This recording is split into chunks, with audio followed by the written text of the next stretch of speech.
Бурятия вошла в число 28 регионов России, где будут построены перинатальные центры. Об этом 11 августа сообщили на брифинге в правительстве республики. В бюджет региона уже поступил 1 миллиард 200 миллионов из средств федерального бюджета на его строительство. Новый перинатальный центр будет рассчитан на 120 коек и обустроен в соответствии с третьим, самым высоким уровнем оказания медицинской помощи. Одной из важных задач реализации данной программы является подготовка медицинских кадров. Планируется подготовить в клинической ординатуре 22 врача, а провести стажировку за рубежом 24 врачей вот именно для работы в данном перинатальном центре. Строительство будет осуществлять РТ «Соцстрой», дочерняя компания «Ростехнологий». До 20 августа будет представлен сетевой график. Ввод в эксплуатацию планируется не позднее декабря 2016 года. В Бурятии продолжается кормозаготовительная кампания. Уже заготовлено около 145 тысяч тонн грубых и сочных кормов, что составляет примерно 13%.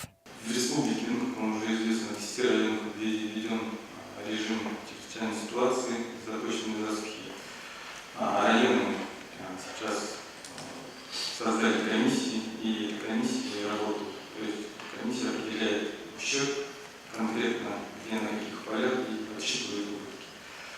В ответ на вопрос, отразятся ли введенные против России санкции на обеспеченности кормами, начальник отдела растениеводства, механизации современных технологий Минсельхоза Бурятии Андрей Бадмаев ответил: нас санкции не коснутся, республика себя грубыми сочными кормами обеспечивает сама.